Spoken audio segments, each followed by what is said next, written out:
What's up everybody, Zezu back with another video, and in today's video I'm going to be showing you guys how I like to care for my African bullfrog and what it's like feeding this guy.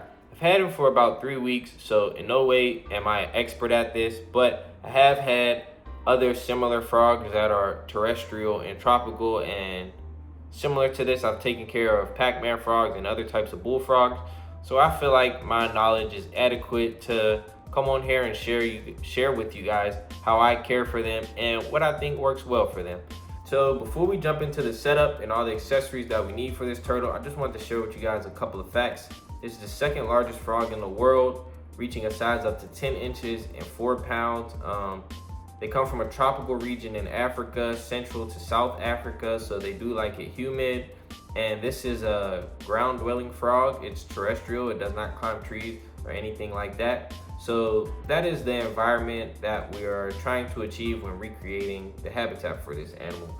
It's similar to other bullfrogs and Pac-Man frogs, which are both species that I've kept in the past, and that's the reason why I feel like I have ample knowledge to be able to share with you guys my experience and give you guys kind of a guide or some help if you have a Pixie frog or are considering getting one. Hopefully this video will help. So let's go ahead and jump right into what I have in the background. All right guys, so right here in the corner of my living room, we have this 3-tier rack.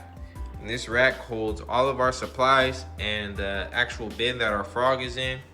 I'll show you guys him real quick. He is hiding back behind this bin.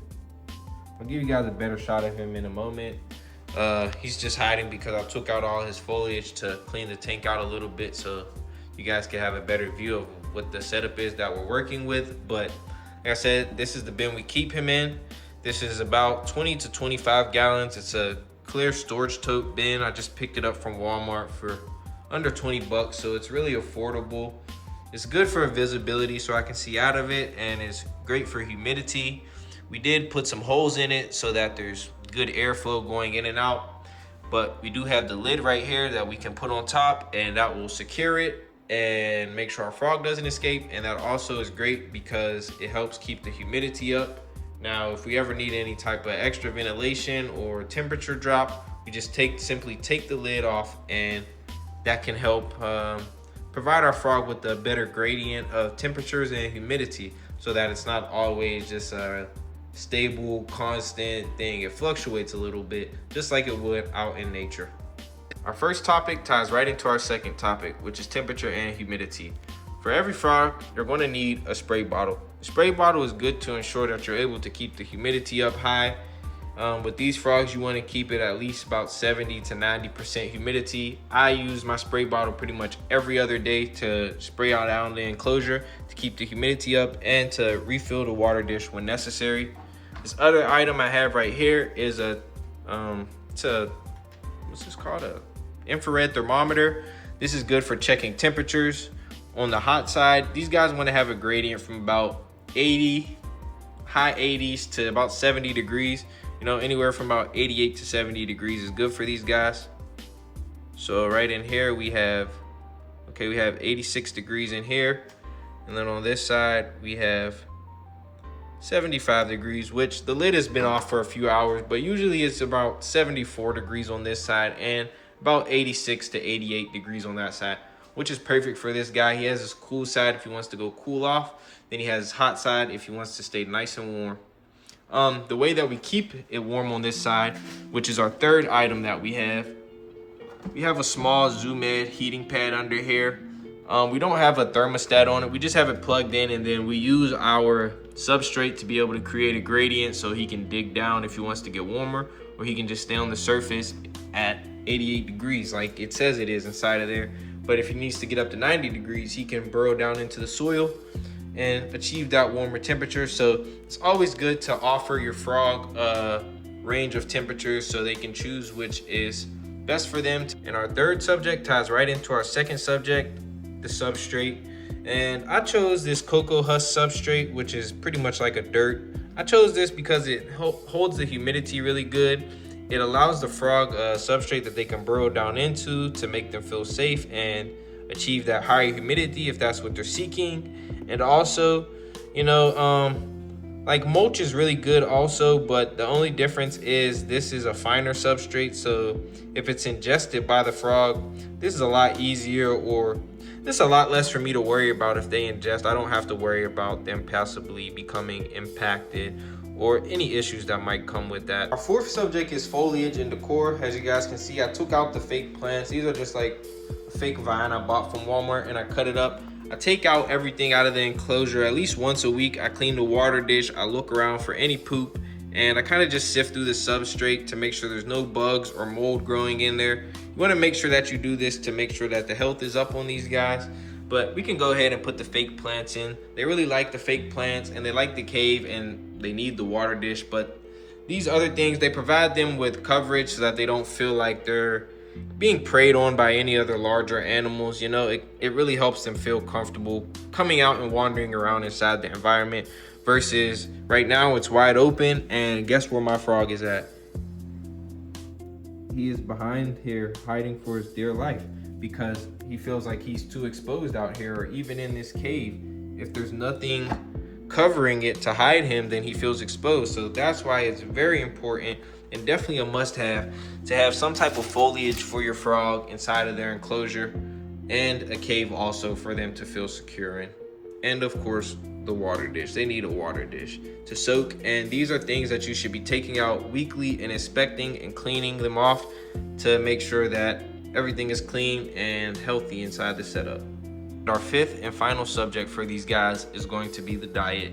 Now, before we talk about what they actually eat, I recommend, no matter what you're feeding them, that you dust it with some Calcium. This is just pretty much good for any reptile and amphibian. It's a great vitamin supplement because we know that we can't provide them with as much variety as they would get out in the wild. You know, we're feeding them a staple of 2 or maybe 3 different bugs, but in the wild they would have hundreds of different bugs, and that's what this does. This supplements all the vitamins that they're missing out on from not being in the wild, getting all that extra stuff. Now my choice of feeders for right now, we have crickets in here. We have some small crickets, and we have mealworms, which these two are a staple. I went and bought these for the video, wax worms.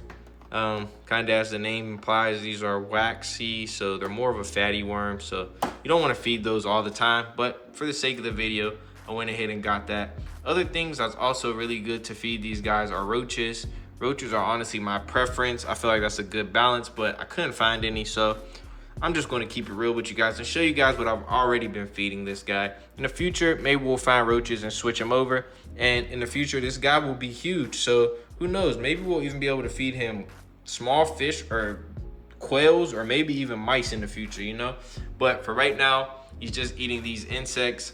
I have the calcium that I use. I have my tongs to pick him up and make sure that he's able to eat, even though we are kind of working on making him hunt for his food so that he could be more independent. And then I just have this little container that I like to put the feeders in and shake them up with the calcium. All right, guys, and right here is what we're going to be feeding him today. We have 2 crickets, 2 mealworms, and 2 waxworms. I usually just feed him 6 crickets or 6 mealworms, but like I said, for the purpose of the video, we're going to be giving him a variety. So we're feeding him a total of 6 items and 2 of each, just to offer him some variety today. And they're nice and calcium dusted, so let's go ahead and get him fed.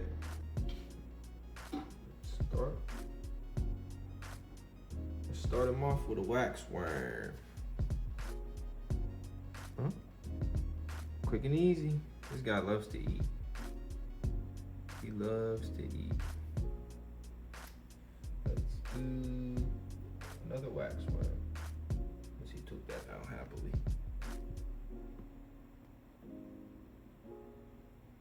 Y'all may think 6 items is a lot for this guy, but trust me, sometimes when I feed him, he still seems hungry. And I missed an extra day of feeding for you guys so that I make sure that he had space in his belly to be able to eat all of this. So he's been 3 days no food. Let's hit him with a mealworm. I know he'll eat all of this, no problem. He always does. Like I said, he's been a great eater for me this whole time. He's never declined food. Huh? I just wish he would hunt a little bit more on his own, but since the enclosure is so big, I don't really even give him the opportunity to. I feel more comfortable just hand feeding him or tongue feeding him, I guess. Sorry, I'm trying to catch these crickets. There's one cricket.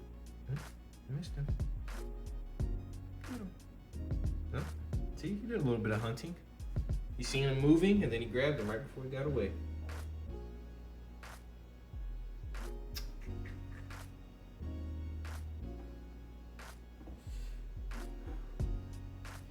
Here we go. This is our last cricket for him. I told you guys he would eat no problem.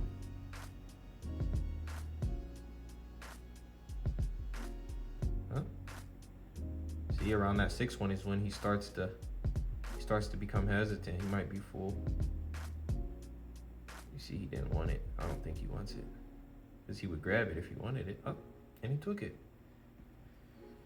And just like that, guys, we have a happy, fat Pixie frog who's going to keep growing and keep flourishing.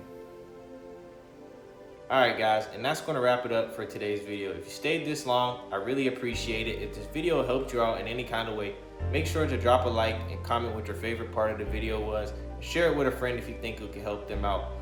Comment down below, what other animals do you guys think we should put on the shelf? I'm thinking about maybe some spiders or some geckos, just something simple.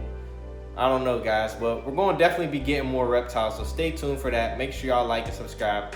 I'm about to go ahead to the beach and enjoy the rest of my day. I hope y'all have a good one, man. Zay Zoo, this is what we do. Peace.